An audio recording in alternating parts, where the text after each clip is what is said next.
Hello friends, कैसे हैं आप लोग? अच्छे होंगे। प्रीवियस लेक्चर में बात कर रहे थे हम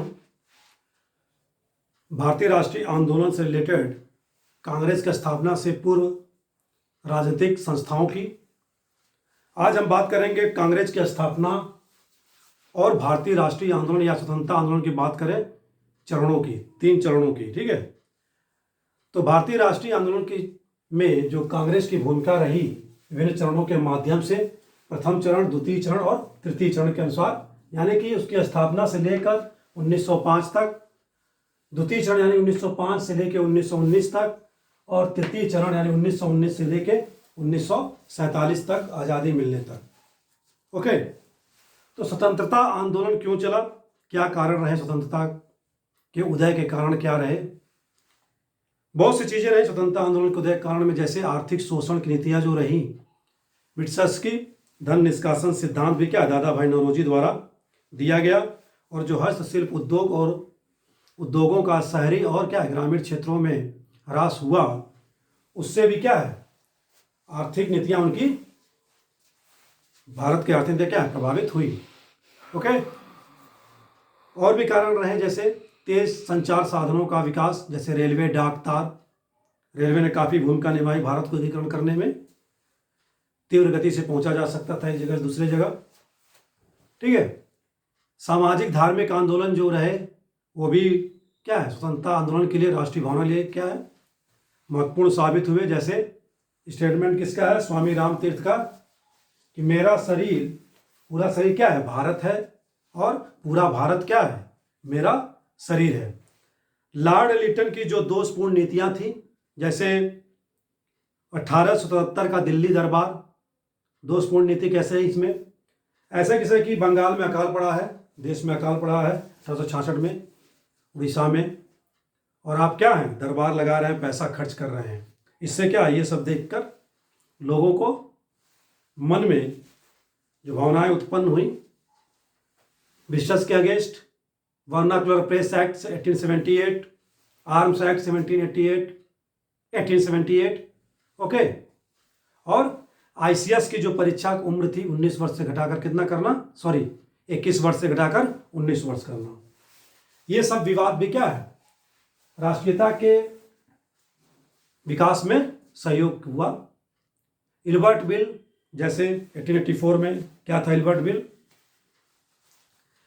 इल्बर्ट बिल था कि जो भारतीय जिला एवं सत्र न्यायाधीश थे, उनके वही अधिकार दिए जा रहे थे इस बिल के द्वारा जो यूरोपियों को दिए गए थे। जैसे यूरोपीय न्यायाधीश क्या कर सकते थे, जो यूरोपीय व्यक्तियों के केस होते थे वो सिर्फ केस किसके पास जाते थे, यूरोपीय जजों के पास, जो यूरोपीय लोग के जज थे, भारतीय जजों के पास नहीं। इस टाइप के कुछ एग्जाम्पल्स हैं। ठीक है, शिक्षा का प्रसार हुआ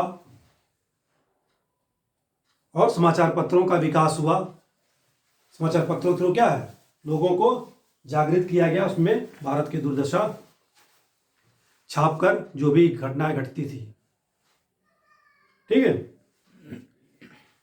राष्ट्रीय लेखकों का भी योगदान रहा, जैसे भारत की जो उसमें दुर्दशा थी उस पर एक पुस्तक लिखी गई, भारत दुर्दशा, 1876 में, किसके द्वारा, भारतेंदु हरिश्चंद्र द्वारा, जिन्हें क्या है खड़ी बोली का पितामह कहते हैं। ये सब सारी जो कारण थे सारे भारतीय स्वतंत्रता आंदोलन के लिए, राष्ट्रीयता के लिए उत्पन्न होने के लिए क्या है, उनमें भावना जागृत करने के लिए ये सब कारण क्या सहायक सिद्ध हुए। इसी क्रम में जो है भारतीय राष्ट्रीय कांग्रेस की स्थापना की जाती है। कब? 28 दिसंबर 1885 में बंबई में। संस्थापक A.O. ह्यूम, स्कॉटलैंड, पूरा नाम स्कॉटलैंड के थे। उसमें स्कॉटलैंड क्या है ब्रिटिशर्स का पार्ट था, साम्राज्य का। Allan Octavian Hume. ठीक है, इसके जो प्रथम अध्यक्ष बने, याद रखेंगे कांग्रेस के प्रथम अध्यक्ष W.C. बनर्जी यानी कि व्योमेश चंद्र बनर्जी, और पहले सेशन में कितने लोगों ने पार्ट किया, 72 लोगों ने। ठीक है, हालांकि ओरिजिनली भारतीय राष्ट्रीय कांग्रेस की स्थापना 85 में नहीं हुई। क्या कब हुई थी? A.O. ह्यूम द्वारा ही। कब? 1884 में। किस नाम से? भारतीय राष्ट्रीय संघ की स्थापना एलन ऑक्टेवियन ह्यूम द्वारा की गई थी 1884 में, भारतीय राष्ट्रीय संघ। लेकिन जो ही दूसरा अधिवेशन होता है उसमें क्या है, भारतीय राष्ट्रीय संघ का नाम बदलकर संघ की जगह क्या रखा जाता है? कांग्रेस। कांग्रेस का अर्थ क्या होता है? लोगों का समूह। कांग्रेस मीन्स लोगों का समूह। ओके, तो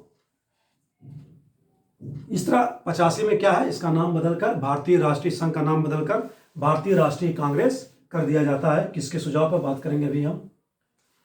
तो ये हो गया हमारा पहला अधिवेशन बंबई में। अगर कॉलेज का नाम पूछता है तो कॉलेज का क्या नाम था, किस कॉलेज के भवन में? गोकुल दास तेजपाल संस्कृत कॉलेज, ग्वालियर टैंक में स्थित है। ठीक है, तो गोकुल दास तेजपाल संस्कृत कॉलेज के भवन में क्या है, पहला सम्मेलन होता है। तो पहले सम्मेलन का उद्देश्य क्या था? पहले सम्मेलन का उद्देश्य था भारतीयों के बीच समन्वय स्थापित किया जाए। ठीक है, जो अन्यायपूर्ण परिस्थितियां हैं भारतीयों के साथ, उसको समाप्त करके ब्रिटेन और भारत के बीच क्या है, घनिष्ठ संबंध स्थापित किए जाएं। ठीक है, विभिन्न वर्गों और समुदायों के बीच जो मतभेद हैं सबको एकत्रित किया जाए और क्या किया जाए, समन्वित किया जाए, उसको समाप्त किया जाए। समुदायों के जो मतभेद हैं समाप्त करके क्या करा जाए, एकत्रित किया जाए। जनता का जो मांग है उसको एक जगह मंच पर लाया जाए और ब्रिटिशर्स के सामने क्या है, ब्रिटिश सरकार के सामने रखा जाए। ओके, ये सब क्या थे, उद्देश्य थे पहले कांग्रेस के अधिवेशन के। और सामाजिक विषयों पर क्या है, विचार विमर्श करना जितना, ठीक है, राष्ट्रीय एकता की भावना को बढ़ावा देना लोगों के बीच। तो ये सब उद्देश्य की प्राप्ति के लिए पहला भारतीय राष्ट्रीय कांग्रेस का पहला अधिवेशन मुंबई में होता है। ओके, नेक्स्ट बात करेंगे हम सेकंड अधिवेशन की। तो कांग्रेस का जो सेकंड अधिवेशन होता है वह कहाँ होगा, मुंबई के बाद कलकत्ता में। ठीक है, ईयर एवरी ईयर होता है, इसलिए इसका जो होगा 1886 में, कहां पर, कलकत्ता। कलकत्ता यानी पश्चिम बंगाल। और इसकी अध्यक्षता किसके द्वारा की जाती है,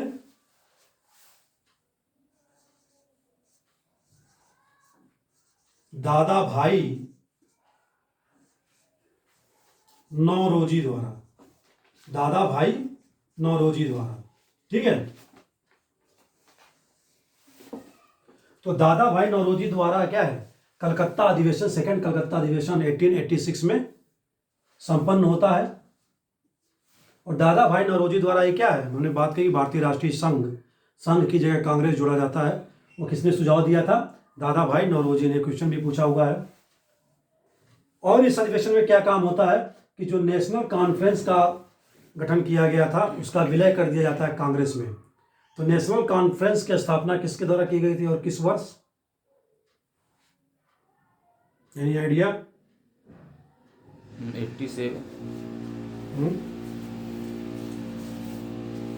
जो नेशनल कॉन्फ्रेंस की स्थापना की गई थी ये की गई थी 1883 में। किसके द्वारा, एसएन बनर्जी और आनंद मोहन बोस। आनंद मोहन बोस। ठीक है, हालांकि जो प्रथम अधिवेशन हुआ उसमें एसएन बनर्जी साहब भाग नहीं लिए थे, 72 लोगों में, बाद में आते हैं। तो सेकंड कलकत्ता अधिवेशन में, कांग्रेस कलकत्ता अधिवेशन में नेशनल कॉन्फ्रेंस का विलय कर दिया जाता है 1883 में, एसएन बनर्जी द्वारा स्थापित, आनंद मोहन बोस द्वारा स्थापित इस संगठन का। ठीक है, नेक्स्ट बात करेंगे हम किसकी, थर्ड कांग्रेस अधिवेशन की। चार तो देख ही लें, बाकी बाद में बीच बीच में जो इंपॉर्टेंट रहेंगे, जैसे 1905 का, 1896 का, 1907 का, इस तरह देखेंगे। तो कांग्रेस का जो थर्ड अधिवेशन होता है 1886 में, क्रम वाइज चलेगा, पर ईयर 1886 17 में, 1887 में, सॉरी 1887 में, 1887 में। कहाँ पर? मद्रास। कहाँ पर? मद्रास में। और अध्यक्षता किसके द्वारा की जाएगी? प्रथम मुस्लिम अध्यक्ष कह सकते हैं आप कांग्रेस के, बदरुद्दीन तैयब जी। हाँ, बदरुद्दीन तैयब जी।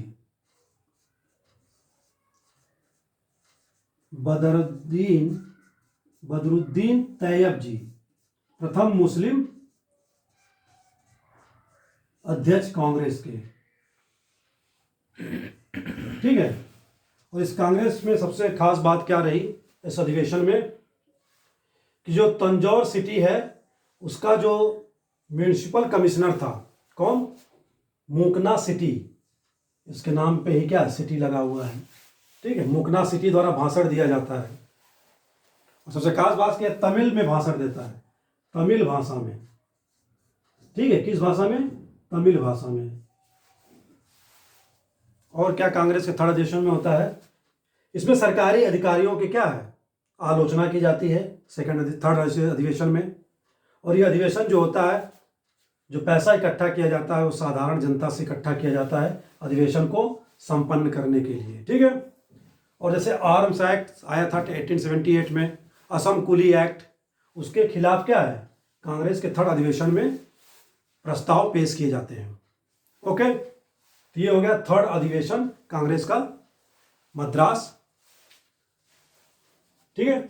अगला जो अधिवेशन होगा कांग्रेस का फोर्थ अधिवेशन, इंपॉर्टेंट है यूपी पीसीएस के लिए। क्यों? क्योंकि ये कहाँ होता है? उत्तर प्रदेश में। यानी 1888 में। कहाँ पर? तत्कालीन इलाहाबाद कह सकते हैं और आज का प्रयागराज।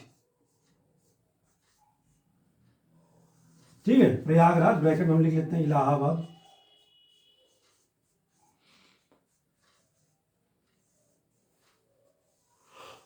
ओके।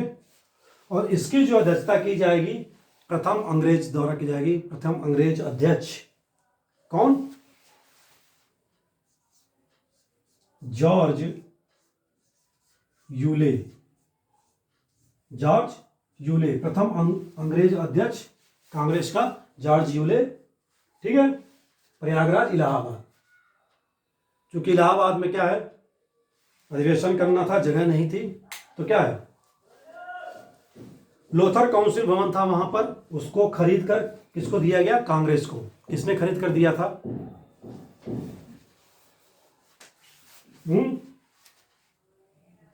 बिहार के दरभंगा के राजा द्वारा। दरभंगा राजा, बिहार में सिटी है, जगह है, जिला है दरभंगा, वहां के राजा द्वारा क्या है, लोथर काउंसिल खरीद कर कांग्रेस को दी जाती है। ओके। इसका विरोध किसके द्वारा किया जाता है? खरीद कर दी जाती है सर सैयद अहमद खान, और बनारस के राजा उस समय थे कौन? शिव प्रसाद सितारे हिंद। शिव प्रसाद सितारे हिंद और सर सैयद अहमद द्वारा इसका विरोध किया जाता है खरीद कर देने का।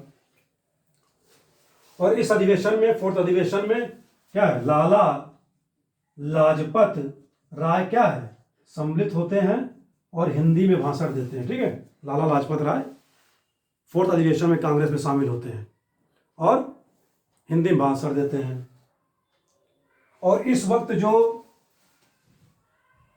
उत्तर प्रदेश का गवर्नर है वो कौन था इस वक्त? गवर्नर बात कर रहे हैं हम यूपी स्टेट की, पूरे भारत के गवर्नर जनरल वैसा की बात कर रहे हैं। कौन था? याद रखेंगे, क्वेश्चन कुछ भी पूछा जा सकता है। ऑकलैंड। ठीक है, ऑकलैंड गवर्नर था, ऑकलैंड कॉल्विन। ठीक है, ऑकलैंड कॉल्विन।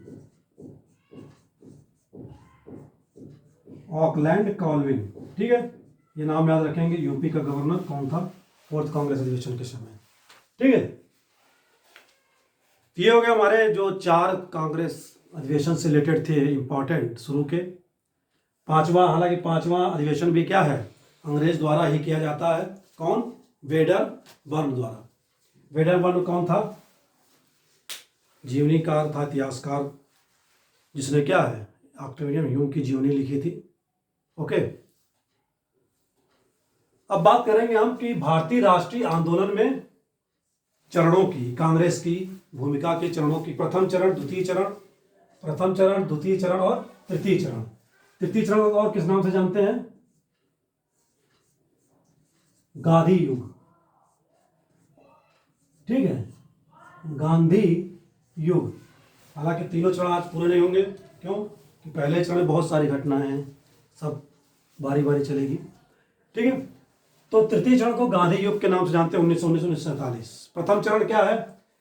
जब कांग्रेस की स्थापना होती है 1885 से में, तो जो प्रथम 20 वर्ष हैं, क्या है? प्रथम 20 वर्षों में कांग्रेस का लक्ष्य अस्पष्ट है। अभी तो मान लीजिए नया नया बर्थ हुआ है कांग्रेस का, तो लक्ष्य जाहिर सी बात है अस्पष्ट होंगे।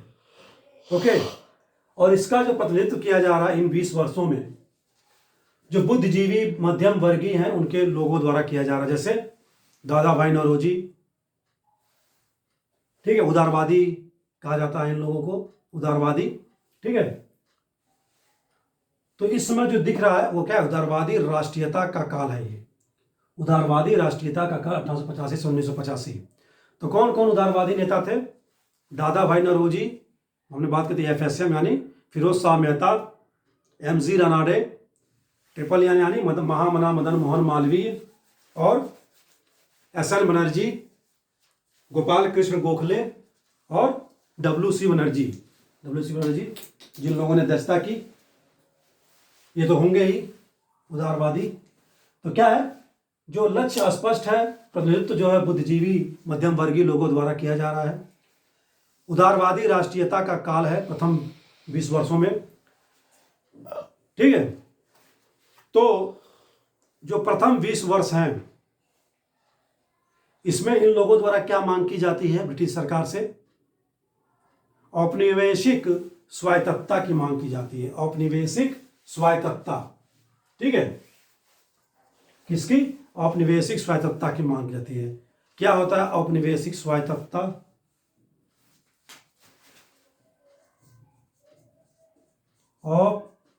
औपनिवेशिक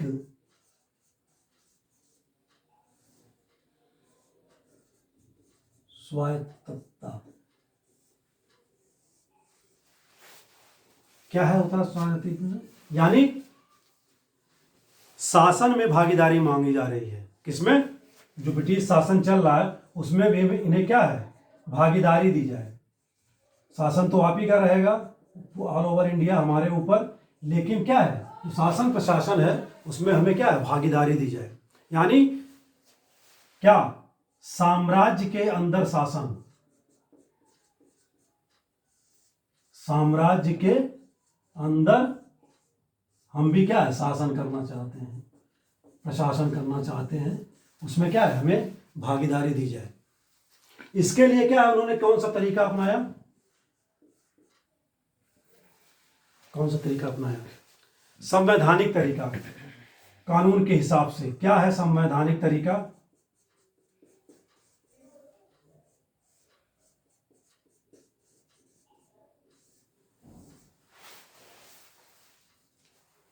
जैसे किसी भी मैटर पर क्या करना हो संवैधानिक तरीके से, ये क्या कर, लेटर लिखते थे, प्रार्थना पत्र देते थे, प्रतिवेदन देते थे, स्मरण पत्र देते थे, या कोई अपना मंडल भेजते थे, लोगों का समूह शिष्ट मंडल भेजते थे अपनी मांग को ब्रिटिश सरकार तक पहुंचाने के लिए। ओके, तो इसी संवैधानिक तरीके के लचीलेपन और संवत व्यवहार के कारण, यानी बहुत इन लोगों का व्यवहार क्या था? गुड कह सकते हैं, अच्छे तरीके से संवत व्यवहार था इनका। इसी सब लचीलेपन और संवत व्यवहार के कारण क्या है, जो उग्रवादी नेता थे, कौन? जो उग्रवादी नेता थे उस समय के, जैसे कौन कौन उग्रवादी नेता होंगे? उग्रपंथी नेता, लाल बाल पाल नामक, ये 3 नाम क्या है? काफी फेमस है। जैसे लाला लाजपत राय, तिलक, बिपिन चंद्र पाल। ठीक है, तो इनको क्या संज्ञा दी जाती है? इस इनके पूरे प्रकरण को जो ये करते हैं, राजनीतिक भिक्षावृत्ति, अपनी पॉलिटिकल रूम में आप क्या है, भिक्षा मांग रहे हैं ब्रिटिशर से, इसे क्या कहते हैं, राजनीतिक भिक्षावृत्ति। ये संज्ञा दी जाती है इन लोगों को, राजनीतिक भिक्षावृत्ति। भिक्षावृत्ति की इंग्लिश क्या होगी, पॉलिटिकल मेंडिकेंसी, पॉलिटिकल मेंडिकेंसी, ठीक है, राजनीतिक भिक्षावृत्ति की संज्ञा दी गई, ठीक है। तो ये हो गया प्रथम चरण की जो बात की हमने, ओके। इसमें और भी बहुत सारे जगह जो क्रांतिकारी आंदोलन की जब बात करेंगे हम लोग, वामपंथी क्रांतिकारी आंदोलन की, तो उसमें देखेंगे। अभी फिलहाल कांग्रेस रिलेटेड देख रहे हैं। तो इन सब व्यवहार के कारण और क्या है, कांग्रेस की स्थापना को कुछ विद्वानों द्वारा, लेखकों द्वारा कई स्टेटमेंट्स दिए गए हैं। जैसे लाला लाजपत राय की एक बुक है, बता सकते हैं नाम, और उसी नाम से गांधी जी की क्या है, एक समाचार पत्रिका है, यंग इंडिया, ओके। क्या है लाला लाजपत राय का, यंग इंडिया, ये बुक है इनकी, लाला लाजपत राय, याद रखेंगे। यंग इंडिया बुक किसकी है, लाला लाजपत राय की, ठीक है, लाला लाजपत राय की यंग इंडिया। इस बुक में वो क्या लिखते हैं कांग्रेस के बारे में, हालांकि अभी इनके विचार निगेटिव हैं, लेकिन चौथा कांग्रेस अधिवेशन में सम्मिलित होते विचार बदल जाते हैं, ओके। क्या लिखते हैं कि जो कांग्रेस की स्थापना की गई ब्रिटिश साम्राज्य को छिन्न भिन्न होने से बचाने के लिए की गई, ठीक है। जो असंतोष उत्पन्न हो रहा था, नेता उभर कर आ रहे थे बंगाल से, पंजाब से और रिलेटेड से, इन्होंने क्या बात की, यंग इंडिया में के माध्यम से क्या लिखा कि ब्रिटिश साम्राज्य को छिन्न भिन्न होने से बचाने के लिए क्या है, कांग्रेस की स्थापना की गई ब्रिटिशर्स लोगों द्वारा। और वेडरबर्न जो ए.ओ. ह्यूम के जीवनीकार थे, उनका क्या मानना था, उन्होंने कांग्रेस को क्या संज्ञा दी थी, सेफ्टी वॉल, अभय द्वीप जिसे कहते हैं। सेफ्टी वॉल हमारे घरों में भी पाया जाता है, प्रेशर कुकर में ऊपर होता है, जब अंदर गैस भर जाती है तो सीटी देके क्या निकालता है। तो ऐसे जो असंतोष उत्पन्न हो रहे थे भारतीयों के बीच, बुद्धिजीवियों के बीच, उसके लिए कांग्रेस को क्या स्थापना की जाती ब्रिटिशर्स द्वारा, ऐसा लोगों का कहना है, ए.ओ. ह्यूम द्वारा। और इसकी संज्ञा, सेफ्टी वाल्व की संज्ञा किसने दी, वेडरबर्न ने। ये नाम याद रखेंगे कि सेफ्टी वाल्व की संज्ञा किसने दी, वेडरबर्न ने, जो ऑक्टेवियन ह्यूम के क्या है, जीवनी के लेखककार है, ठीक है। और एक इंडिया टुडे बुक किसकी है, रजनी पाम दत्त की। वो इस बुक में क्या लिखते हैं, जो शिशु कांग्रेस, यानी जो बच्चा कांग्रेस बर्थ जिसका हुआ था 1885 में, उसकी स्थापना जो की जाती है, ब्रिटिश सरकार की एक गुप्त योजना थी, एक निश्चित गुप्त योजना थी ब्रिटिश सरकार की कांग्रेस की स्थापना करने के लिए, ठीक है, ताकि इसके थ्रू क्या है, लोग एक मंच पर इकट्ठा हो, वहीं उनका जो है असंतोष क्या हो, फूटे, और कहीं भारतीय जनता के बीच में ना, ठीक है। तो याद रखेंगे, दो बुक का नाम हमने बात की, यंग इंडिया लाला लाजपत राय और India today Rajani Palme Dutt. Annie Besant क्या कहती हैं कांग्रेस से रिलेटेड, कि जो जन्मभूमि है, मातृभूमि है, उसकी रक्षा हेतु तो क्या है, 17 प्रमुख भारतीयों ने, जो नाम गिनाए उसमें 17 प्रमुख भारतीय थे, और ए.ओ. ह्यूम द्वारा क्या है, कांग्रेस की स्थापना की जाती है। क्यों, मातृभूमि की रक्षा हेतु। तो ये स्टेटमेंट किसका है, एनी बेसेंट का, ओके। ऑक्टेवियन ह्यूम क्या कहते हैं कांग्रेस से रिलेटेड, वे कहते हैं कि जितने भी शिक्षित वर्ग के लोग थे, ये दादा भाई नौरोजी उस समय ब्रिटिश सदस्य थे भी थे, एफ.एस.एम. गोखले भी सदस्य थे, यहाँ इंडिया में थे, केंद्रीय विधानसभा सदस्य। जितने भी शिक्षित लोग हैं, चाहे व्यक्ति कितना भी शिक्षित हो, अच्छा हो, अच्छी सोच वाला हो, वह तब तक शक्तिहीन है जब तक वह क्या है, अकेला है। ठीक है, यानी सबको एक मंच पे आना होगा, एक साथ काम करना होगा, तभी क्या है, आप जो प्राप्त करना चाहते हैं उसको प्राप्त कर सकते हैं। ऐसा हमारा यूट्यूब चैनल, हम लोग मिलकर पढ़ाते हैं, अकेले नहीं पढ़ाते, शक्तिहीन हैं। ठीक है, तो ये स्टेटमेंट किसका था, एवो ह्यूम का। एवो ह्यूम द्वारा एक पत्रिका में भी सहयोग दिया गया था, उस पत्रिका का नाम पता है, 1859 में, 1859 में लोकमित्र थी, नाम याद रखेंगे। एवो ह्यूम के सहयोग से स्थापित की गई थी समाचार पत्र लोकमित्र 1859 में। अब बात करते हैं जो लाला लाजपत राय बुराई कर रहे थे कांग्रेस की, अब अच्छाई करेंगे।